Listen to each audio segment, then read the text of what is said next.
Borghesi, Houston et Naranjo s'interrogent dans un article publié dans le Journal of Corporate Finance sur ce qui peut pousser un dirigeant à investir en matière de responsabilité sociale d'entreprise. Est-ce parce qu'il sait que ces activités sont créatrices de valeur et donc favorables aux actionnaires? Ou est-il motivé par des raisons plus personnelles? Satisfaction d'objectifs altruistes et volonté de contribuer positivement à la société? Souci de se construire une bonne réputation au plan professionnel et personnel?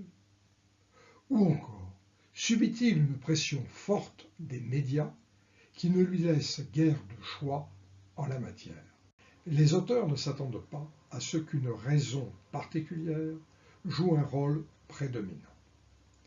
La décision de consacrer des ressources à la réalisation d'objectifs en matière de responsabilité sociale d'entreprise, RSE ou CSR en anglais, peut être simultanément influencée par l'un ou l'autre facteur. L'objectif de cette étude est d'en mettre en évidence les poids respectifs et de tenter de voir si elle se fait ou non au détriment des intérêts directs des actionnaires. Borghesi, Houston et Naranjo positionnent la RSE au confluent de trois types d'intérêts particuliers, et par ailleurs pas nécessairement exclusifs. En s'inspirant de l'approche classique de la finance, ils reprennent les intérêts des actionnaires, soucieux de voir maximiser la valeur actionnariale de la firme.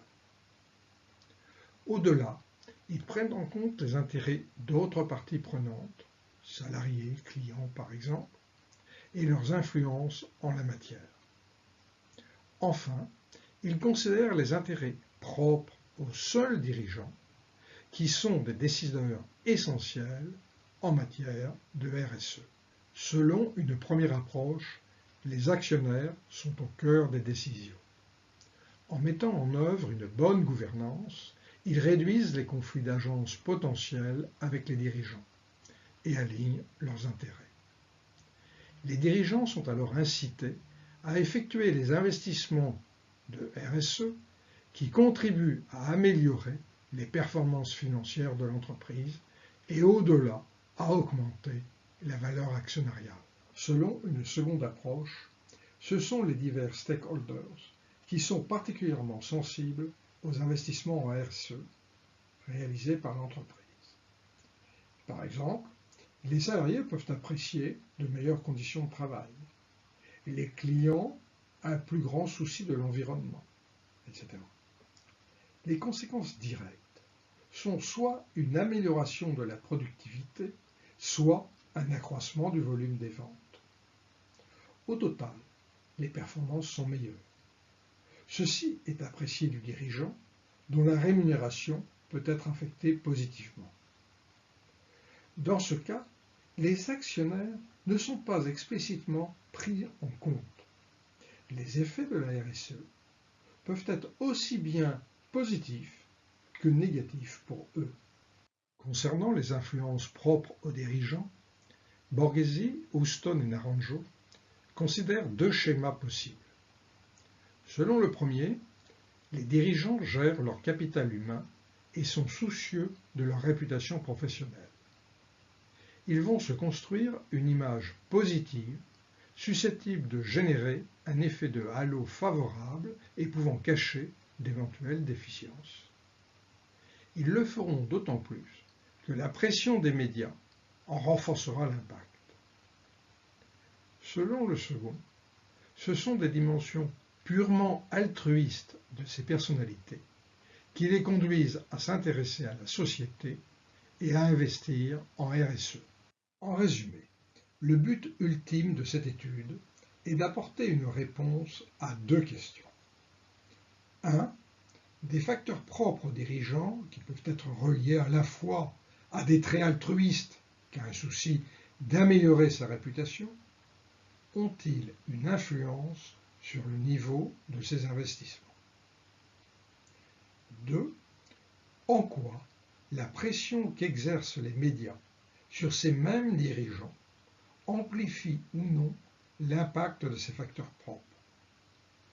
Pour répondre à ces deux questions, Borghesi, Houston et Naranjo doivent au préalable isoler l'impact de facteurs spécifiques aux firmes et à leur gouvernance. L'échantillon constitué par les auteurs exploite plusieurs sources de données.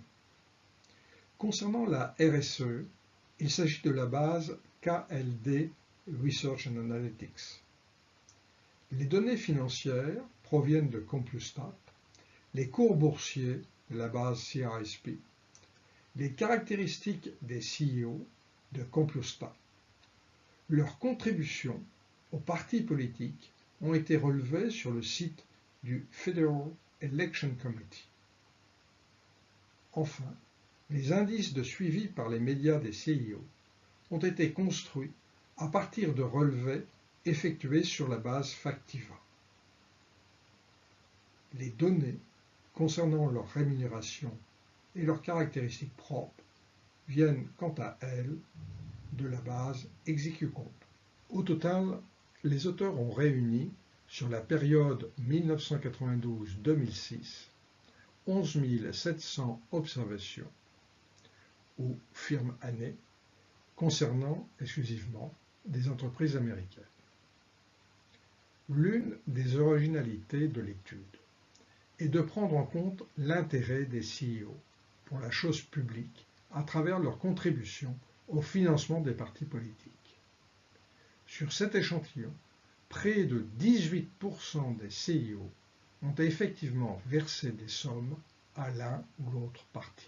Pour répondre aux deux questions posées, Borghesi, Houston et Naranjo recourent au modèle de régression de base suivant. Ils régressent une mesure de score en matière de RSE propre à l'entreprise I à l'année T sur un vecteur de caractéristiques propres au CIO, sur une mesure de la couverture média et sur des variables d'interaction mêlant les deux. De plus, pour prendre en compte les particularités de chaque firme, ils introduisent un vecteur grand X de variables de contrôle, ainsi qu'un certain nombre d'interactions avec la variable média. Enfin, le modèle contient des effets fixes annés. Pour apprécier la politique menée en matière de RSE par les firmes de cet échantillon, Borghesi, Houston et Naranjo ont repris pour les 6 catégories suivies par KLD les nombres de points forts et de faiblesses recensés. Un premier indice est construit à partir de la différence des sommes respectives des forces et faiblesses. Ces valeurs sont comprises entre -9 et +15, la médiane étant égale à 0. Pour tenir compte des différences au sein des secteurs, ici chacun des 49 secteurs identifiés par Fama et French, les auteurs calculent un indice ajusté en retranchant la médiane du secteur. Ce sont les résultats obtenus à partir de ce deuxième indice que nous commenterons par la suite. Les caractéristiques des CEO reprises dans l'étude sont leur âge, une indicatrice valant 1 s'il s'agit d'un homme, 0 sinon, et le log du montant de la compensation totale perçue dans l'année. Concernant les soutiens aux partis politiques, une variable relative a été construite pour chacun des donateurs, à savoir le ratio des dons effectués au profit des candidats républicains divisé par le total des dons effectués à la fois aux républicains et aux démocrates. Ensuite, 3 indicatrices ont été retenues. Soutien républicain, quand le ratio vaut 1, soutien démocrate, quand il vaut 0, et soutien bipartisan, quand sa valeur est comprise entre 0 et 1. Pour mesurer les couvertures médias, les auteurs ont repris, pour chaque année, le nombre de citations du CEO concerné au sein de la base Factiva. 3 mesures ont été utilisées. La première ne s'intéresse qu'aux sources majeures, principaux journaux américains, publications économiques et fils d'agence, tous captant l'information pertinente au plan économique. La deuxième reprend toutes les citations et donc des nouvelles allant au-delà de la seule sphère économique. Enfin, pour tenir compte des différences de taille, de secteur et de période, une mesure de couverture en excès a été estimée à partir des résidus d'un modèle prédictif du niveau de couverture. Concernant les variables de contrôle, on trouve d'abord 2 caractéristiques générales de la firme, sa taille et son âge, puis 3 mesures de ses contraintes financières, rentabilité à travers le ratio EBIT sur actif, génération de cash à travers le logarithme de la mesure du free cash flow, et enfin levier des dettes à travers le ratio dette sur total actif.